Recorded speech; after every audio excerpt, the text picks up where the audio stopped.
Don't touch that dial. Randy's Old Time Radio Show presents... Wheat checks, rice checks, and good hot Ralston present Space Patrol! High adventure in the wild, vast reaches of space.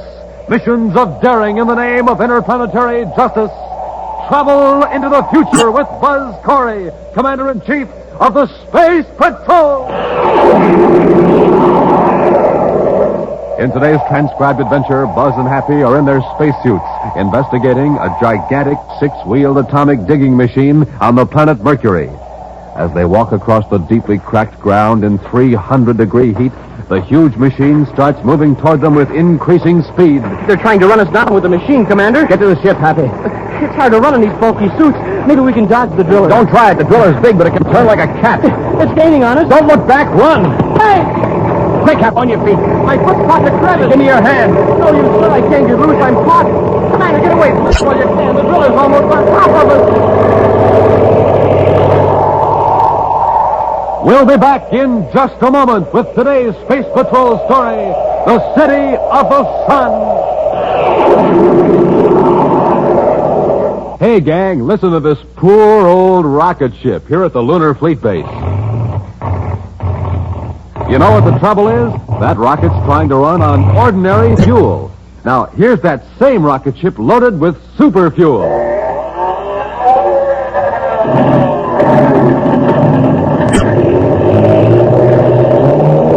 Now, that's what I call a real blast-off. And boys and girls, to get a bright and snappy start, you need super fuel, too, especially in the morning. So start your day with a breakfast that supercharges you. A nourishing breakfast with a checkerboard super cereal, like Rice Chex. Triple crisp Rice Chex. Triple crisp because it's toasted 3 times. And oh boy, is Rice Chex delicious. Makes breakfast sparkle, that's how good it is. Rice Chex. Golden shredded rice biscuits in that modern bite-sized design for easy eating. So remember, gang, to start off bright and snappy in the morning, eat a nourishing breakfast with a checkerboard super cereal and get supercharged.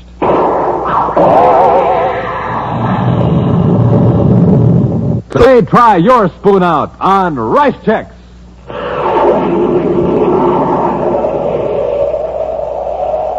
Commander Corry and Cadet Happy are on the planet Mercury, organizing Space Patrol units into a search for Professor Mallison, whose spaceship vanished on the dark side of the planet. But now, a second emergency on another part of Mercury sends Buzz and Happy racing to the hot side of the tiny planet, to Solaria, the city of the sun. Who's behind the sabotage, sir? I don't know, Happy. So we've got to find out. But I've got a pretty good idea what the motive is. What's that, sir? Solaria has suddenly become very important because of the mineral deposits that have been found about 60 miles south of the city. South? That means it's hotter than the Solaria area. Well, how do they work it? With robot-controlled mining equipment operated from Solaria. And with spacesuits, a few technicians can work in 2-hour shifts on the mining site itself. Oh, and whoever sabotaged the power plant doesn't want those mining operations to continue. Probably cuts into their own source of revenue. I suppose this is more important, but I sure would have liked to locate Professor Mallison first. We've got the search units well organized, Happy. They'll comb the entire dark side of Mercury with infrared viewscope scanners. Well, do you think the professor could still be alive, sir? He's been missing over 4 days. That would be a long time to hold out in sub-zero temperature on the dark side of the planet. Well, how about the spaceophone signal picked up yesterday, though? That was from Mallison, wasn't it? It was his code, all right. But it was an automatic signal. It could have been sent from one of the small rockets Mallison had aboard his ship. When released, it automatically sends back information on cosmic radiation, temperature, and Mercury's own magnetic field. Oh, that's what Mallison was studying? Yes. Even if we locate the rocket, it wouldn't mean it's anywhere near Mallison's ship. A commercial spaceship picked the signal up briefly, just for a few seconds. All they got was Mallison's identification code and the temperature. 122 degrees below zero. Yeah, which could mean that Mallison released the rocket several days ago and it landed on the dark side of the planet. Right. Commander, what's that? It looks like steam shooting out of the ground down there. Looks like a geyser. Geyser on the hot side of Mercury? Happy, check our exact position. I don't like the looks of this. Yes, sir. I'll call Solaria Space Control. Corry and Terra 5 to Space Control Solaria. Corry and Terra 5 to Space Control Solaria. Space Control Solaria to Commander Corry, Lieutenant Orris here. Lieutenant, I'm flying low northeast of Solaria. My cadet and I have sighted something that looks like steam shooting out of the ground. Steam, Commander? Yes, I'll give you our position. Check it against the location of water conduits leading to the city. Yes, sir. Happy, got the data? Yes, sir. We're 10 degrees, 27 minutes, 48 seconds south by 112 degrees, 51 minutes, 08 seconds east. Got that, Lieutenant? Yes, sir. I'll check it against the chart. Commander, do you suppose it is a broken conduit? I don't know what else it could be, Happy. Possibly a quake broke the pipe. Commander, it looks like a broken conduit, all right. Solaria's main water supply line runs right through that pipe from melting and pumping station number 3 on the cold side of Mercury. Better check with Solaria Water Control. See if they've noticed a drop in pressure. Yes, sir. Thanks for telling us. If that's a bad break, we'll be in a tough spot here. Is there a seismograph in Solaria? I believe there is, sir. I suggest you check the city engineering office. Have them contact other cities on the planet and see if there's been a quake in this area. Yes, Commander. We'll circle this vicinity to see if any further trouble develops. Report back when you get the information. Corry out. Well, from the looks of that ground down there, sir, they must have a lot of quakes in this region. You mean those deep cracks? Well, those were formed millions of years ago, Happy, when Mercury first began to dry out under the terrific heat. Yeah, but with one side of the planet covered with ice and the other side with blistering heat, well, wouldn't there be a lot of quakes? Well, as far as I know, there hasn't been a serious one reported in recent years. We'll keep circling till we hear from Solaria. Can't we take it easy, Burdock? This is pretty rough ground. Well, these atomic drillers weren't made for comfort, Grove. And I want to get plenty of distance between us and that broken water conduit. We're going 70 with this thing. If we hit one of those cracks at the speed, we'll tip over. Just quit worrying. We're riding on 6 wheels. And each of them are 20 feet in diameter. And every wheel has its own power drive. I think we're in more danger of being spotted by a space patrol ship than we are of upsetting this monster. What do we do with the driller when we get to our spaceship? We just leave it. It's pretty well camouflaged to blend in with this cracked yellow ground here. We can find it again if we need it. You aren't planning to drill any more holes in the Solaria water supply, are you? Not right away. But this job will cause plenty of trouble. You think they'll be able to repair it? Probably. But with things like this happening, trouble with power and water, the rival companies are going to think twice about using Solaria as a base of operations. Hey, Burdock, watch it! Nearly tipped us over. Well, just relax, Grove. We're almost to the ship.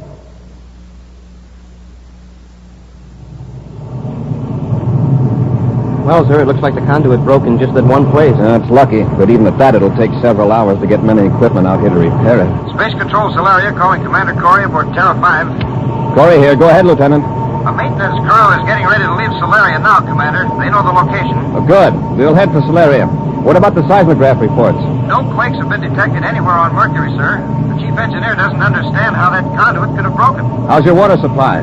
Pressure has dropped to less than a quarter of normal, sir. We're already on a strict water rationing. Nearly all industries have been ordered to shut down for 24 hours. Will it take that long to repair the damage? At least. Oh, Commander, Colonel Henderson thought you might be interested in a report on Professor Mallison. Well, yes, I am. Have they found him? No, sir. But another automatic signal was picked up by a cargo ship, apparently from a grounded instrument rocket. It isn't much help. What do you mean? It's sending inaccurate information. The cargo ship pilot got a rough fix before the signal stopped. It's on the hot side of Mercury, but the temperature data was 122 degrees below zero. Same as the other report. The sending mechanism must have been damaged when the rocket landed. Yes, sir? Thanks, Lieutenant. I'll contact you when we reach Solaria. Corry out. All right, Happy. Get on vector for Solaria. Yes, sir. Hey, wait a minute. Look down there on the ground. What is it, Commander? See those gouges? A sort of crisscross pattern. Yeah, 2 rows of them. They're tracks. What would make tracks that far apart? Some heavy earth-moving machinery, probably. Oh, from when the conduit was laid. I don't think so. Focus the viewscope toward the steam spout. Yeah, see? The tracks end right near the place where the break is. Say, that's right. Follow those tracks in the other direction, Happy. Hey, they lead away from Solaria. It makes them interesting. Any surface equipment out here would be more likely to come from Solaria than anywhere else. We're going to find out where those tracks lead. Just a few minutes more, Grove. Our ship's on the other side of the jagged butte. I'll sure be glad to get out of this driller. You're mighty peculiar, aren't you? You don't like spaceships either. Who says I don't? Well, didn't you get space sick the other day? Well, Or was it because I shut down that lab ship? you shouldn't have done that, Burdock. He wasn't bothering us. He was on some scientific mission. Well, it's just too bad. He came snooping around just as we blasted off from our hideout. We didn't have a chance. Don't be so squeamy. By acting quickly, we probably kept the Space Patrol from spotting us near the power relay station, and What's the matter? Reduced. It's a ship. Yeah. It's flying low, right toward us. Think they see us? I don't know. Hey, why'd you stop the driller? Because if we're moving, they might spot us. But with the sides and top of the drill camouflage, they might not notice.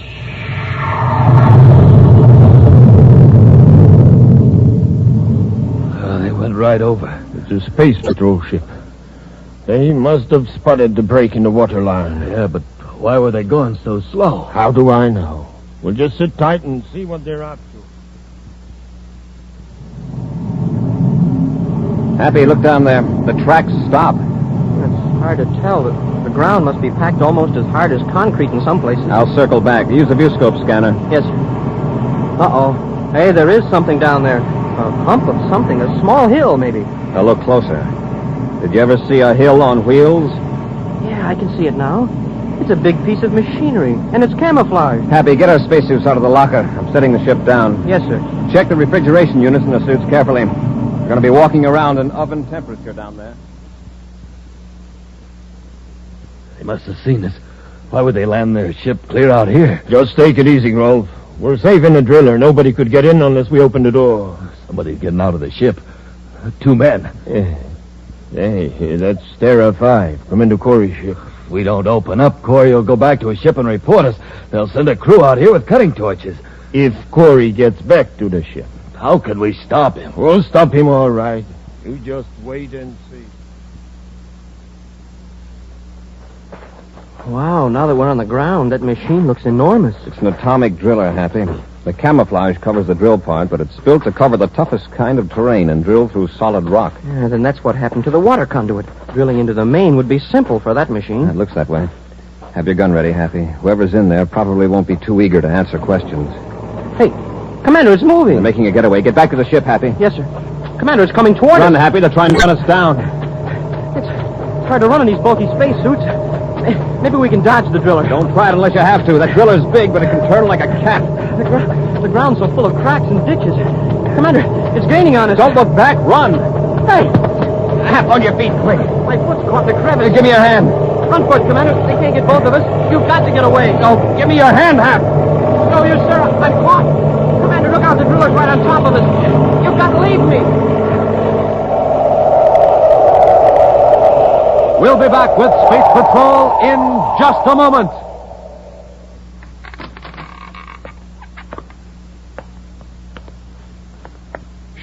Space Patroller Dick Tufeld, gang. I've got a secret for you. Wait till I close the door. Okay? Now, here's a secret Buzz Corry wants you to know about. The secret of how space patrollers get a rip-roaring start in the morning. Now, here's what they do. They eat a breakfast that supercharges them. A good breakfast with one of the 3 checkerboard super cereals. Rice Chex, Wheat Chex, and Instant Ralston. Chex. They're the super cereals with that modern bite-sized design. The cereals with a swell new taste you'll like right off the reel. And to warm up your motor, there's Instant Ralston, the hot super cereal. Has a heart-of-the-wheat flavor that you'll really warm up to. So now you know how space patrollers get that rip-roaring morning start. Get a flying start yourself every morning, gang. Sit down to a nourishing breakfast with a checkerboard super cereal and get supercharged.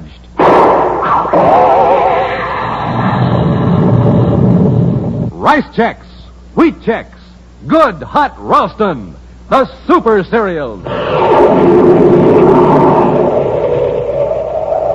Flying low above the hot side of the planet Mercury, Buzz and Happy have sighted a gigantic atomic drilling machine. The driller is driven by Burdick and Grolf, who have bored a hole in the water conduit leading to Solaria, a city in the sun-baked Mercury desert. Buzz and Happy don spacesuits to investigate a cleverly camouflaged drilling machine. Suddenly, the driller started up, rolling across the cracked and fissured earth on its 6 giant wheels. Happy caught his foot in a large crack in the ground, and now, as Buzz tries to pull Happy free, the enormous driller roars down upon them. It's no use, sir. It's still right after us. It's going to crush us. Fall flat. Dive into that crevice quickly. Yes.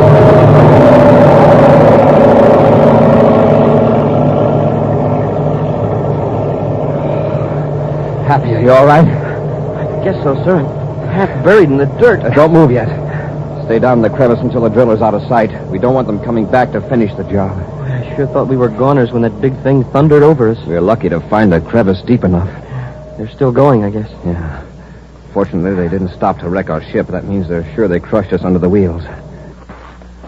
The driller's completely out of sight now, sir. All right, into the ship, Happy. We won't take time to get out of these suits till after we blast off and start our search for that drilling machine.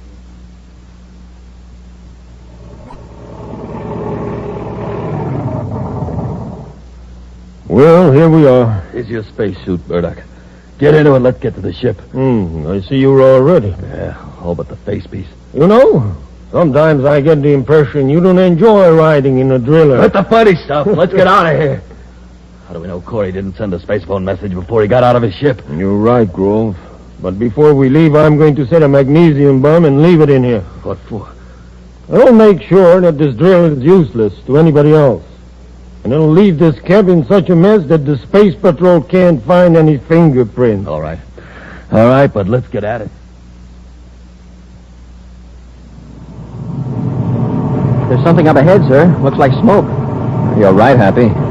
It's the drilling machine that's on fire. It's not moving. Hey, do you suppose whoever was in it got out? Well, let's hope so. Wait a minute. By the color of the smoke, that must be magnesium. It must have been deliberately started to wreck the control mechanism. But where's the driver? Take a look at that scorched area on the ground a few yards from the driller.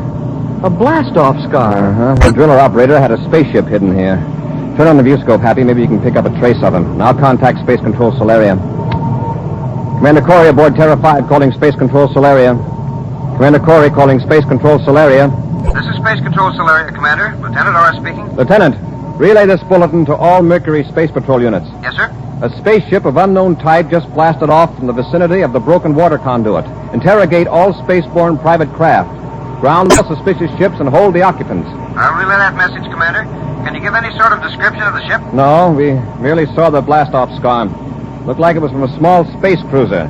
That water main break was deliberately sabotaged. An atomic driller did the job. Atomic driller? Yes. We found it abandoned near the break. Tell Colonel Henderson I want investigators sent out to examine it. They'll need firefighting equipment. Yes, sir.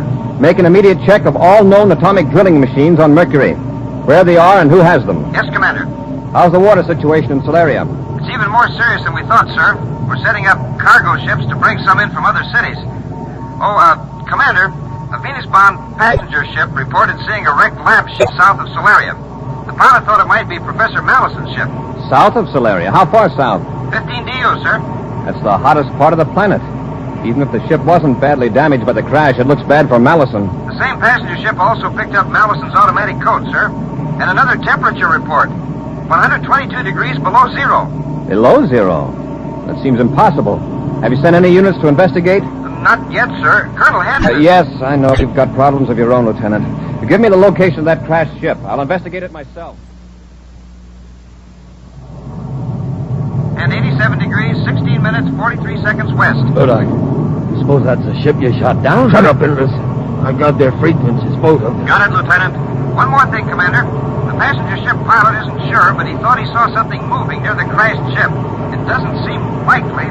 No, it doesn't. But I'll get there as quickly as I can. Corry out. Corry alive? Yeah, it was somebody else we ran over with the driller. Cut it off. If that is the first ship you shot down, then there's someone still alive. There couldn't be. That was 4 days ago. And even in the best space suit made, nobody could live 4 days in that heat. What are we going to do? I'm going to make sure. Maybe we can get there before Corry does. And if not, we'll cut Corry's investigation short. Burdock, maybe we didn't kill those men with the driller. Maybe it was Corry and somebody else, and they escaped somehow. Well, if he did, he wouldn't escape this time. You marked down those coordinates, didn't you? Yeah, they're right here. All right. I'll take the controls. You get on the view scope. We don't want to get close to another ship, especially Corry's. We're nearly to the location, sir. Drop her down a few thousand feet, Hap. Yes, sir. Hey, this part of Mercury looks even worse than where we were before. Rougher terrain. Yes, and it's even hotter, close to 500 degrees. Now listen, get that down, Hap. Yes, sir. MLS 28. Mercury Ship 28. That's Mallison's identification code. Temperature minus 122 degrees. Hey, it cut out.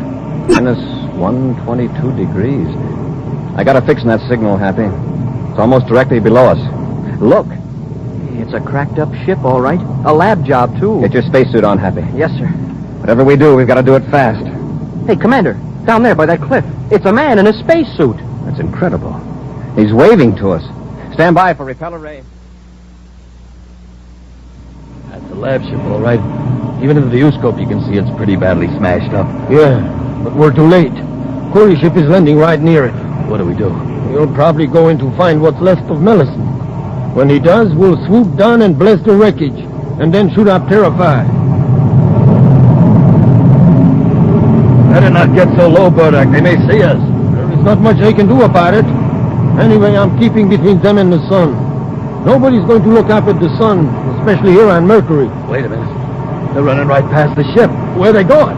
No, maybe. Seeing something close to the cliff. Burdock, it's a man. And he's alive. After 4 days in the blast furnace down there, it's impossible. See for yourself. Must be Mellison. We've got to make sure that none of them get out of here. Get your spacesuits on, Grohl. Going to land. Not unless we have to. But I'm going to make sure that all 3 of them are finished before we leave here. Check your suit spacerphone, Happy. It's working okay, sir. And so's the temperature control. And we'll need it. All right, open the outer hatch.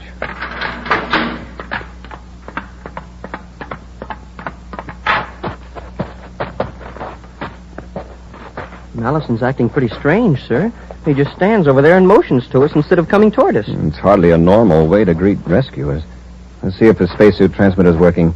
Professor Mallison, this is Commander Corry. Can you read me? He's just waving more excited than ever. Professor, if you hear me, hold both hands over your head. He's doing it. Apparently he can hear us, but his transmitter's out. I thought I heard something in the earphones just for a second, and another voice. Professor, is there some reason why you want us to come over there? If there is, hold your hands straight out at your sides. Yeah, that's what he wants us to do. We better do as he asks. How did he manage to survive in this? Commander, it's a cave. Yeah, I see. Commander, can you hear me now? Yes, Professor. My spacephone wasn't working, so I couldn't answer you. Commander, you've got to look at this. It's a happy surprise to find you alive, Professor. That spacesuit must be remarkably resistant to heat. It isn't the suit that's responsible. Just look in here, where the beam from my atomolight is shining. It just looks like an ordinary cave. Further back, look at the walls. You mean that shiny blue-black mineral? Commander, that's ice. Ice? In this part of Mercury? Right. Thousands of tons of it, perhaps millions. That's how you manage to stay alive. It's cool in the cave. Yes, with 570 degrees outside. Inside, it's a constant 122 below zero. Then your automatic rocket transmitter was right. Commander, do you realize what this underground ice means to Mercury? To the people of Solaria in particular? You mentioned millions of tons. A conservative estimate. Think how easily it could be melted and piped to Solaria. Only a matter of a few miles in comparison with the present haul of more than 1,000. It certainly is a timely discovery. Dozens of conduits can be built from here to Solaria at a fraction of the cost of the one line that was broken. A spaceship. Yeah, it must be a space patrol craft. Let's get to our ship, Professor. Believe me, this news will be welcome in Solaria. Oh, what I don't understand is how all this ice could be underground in the hot part of Mercury. The rock above insulates it. This is not a new phenomenon by any means. Why, on the planet Earth more than 1,000 years ago, Indians in the Arizona desert used to get ice from a natural cavern such as this. Hey, wait a minute. That's not a space patrol ship. It's a private cruiser. You're right, sir. It's taxiing around on repeller ray. I've seen that ship before. Why, it's the one that shot my lab ship down. Are you sure? I'm positive. Hey, what's a crazy fool doing? He's backing the ship right toward the cave. Better get out of here or he'll run over us. He's got something worse than that in mind. He's seen us and doesn't want us to get out. Well, maybe he's just backing up to get room to blast off between here and the opposite wall of the canyon. Up in your life. Quickly, get out of the cave. He's going to put his stern in here and turn on his rocket blast.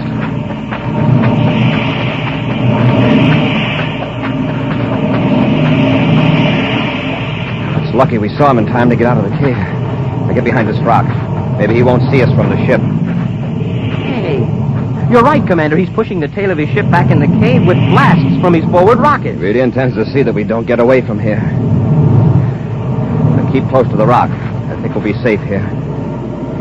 Hey, he's keeping his forward rockets on to hold the ship in the cave. Something tells me he's going to regret this.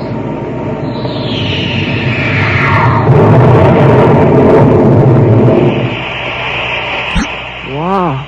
the ship's wrecked. He shot right across the canyon into the opposite wall. His hand must have slipped off the controls. No, Happy. The heat from his rocket exhaust turned the ice into steam, and it popped the ship out of the cave like a cork. We'd better get over there, Commander. They may be badly hurt. If they haven't got spacesuits on, they haven't a chance. Commander, I see somebody getting out. Yeah, there are two of them. And they do have spacesuits on. Let's get them. By their attitude, I don't think we'll have any trouble. No, sir. You know, during the last few minutes, sir, I've really realized what a wonderful thing water is. That's so? Yes, sir. In the form of ice, it saved Professor Mallison's life. And when those two fellows turned it into steam, it simply cooked their goose. An exciting preview of next week's new Space Patrol adventure after this important question. Have you sent for your Space Patrol spaceophone yet? You better hurry! Yes, sir, this sensational offer is soon going to end. And you don't want to be left without one of these thrilling new spaceophone sets, do you? No, sirree. So, hurry! More fun. You can talk back and forth on the spaceophone to someone a straight 50 feet away. Just like talking on the telephone. Complete with two spaceophones, 50 feet of communication cord, and secret briefing sheet. Now remember, these are official spaceophones, made especially for you on Earth. Real beauties, too. Gleaming blue and yellow plastic. Look exactly like the spaceophones Buzz, Corry, and the gang use. So don't wait a single day. Hurry! Yes, sir, you have to hurry, because this offer soon comes to an end. To get the complete Space Patrol spaceophone set, do this. Buy a box of Instant Ralston. Then, with your name and address, send 25 cents in coin and an Instant Ralston box top to Space Patrol, Box 686, St. Louis, Missouri. This offer good only in continental U.S. and may be withdrawn at any time. That's Space Patrol, Box 686, St. Louis, Missouri. And now for a preview of next week's exciting Space Patrol story. Buzz and Happy have just entered a spaceship in Neptune City Spaceport in search of a traitor against the United Planets. They pause in the open hatch a moment. He may be up forward, tampering with the controls. Wrong guess, gentlemen. Commander, look out! Here we are, Cadet. I've got a ray gun. Yeah, well, I've got it. I warned you. Carter, put down that gun. Don't try to get to your feet, Commander. What are you doing in this ship? Preparing it for its last voyage. There's an explosive hidden aboard. Time to go off 2 hours after blastoff. And you, my friend, will be aboard. Be sure to be with us next Saturday for the exciting story, The Queen of Space. Boys and girls, this is your commander. Do you know how life-giving oxygen is carried to the cells of the body? By the bloodstream. So when a person loses a great deal of blood in an accident or in sickness, there's not enough blood left to do that job. Result? The person dies. So, will you help me save lives by joining the Space Patrol Blood Boosters? It's fun, it's patriotic. So join the Space Patrol Blood Boosters today. Space Patrol, an original Mike Moser production starring Ed Kemmer as Commander Corry and Lynn Osborne as Cadet Happy, was written by Lou Houston and directed by Larry Robertson. Other players were Ken Mayer and Norman Jolly. Dick Tufeld speaking. Now, don't forget to tune in next Saturday and every Saturday when Wheat Chex, Rice Chex, and Good Hot Ralston again present the new exciting Space Patrol. And be sure to see another exciting Space Patrol story on your local ABC television station. Consult your local paper for time and channel. Space Patrol comes to you transcribed from Hollywood. This is ABC Radio Network.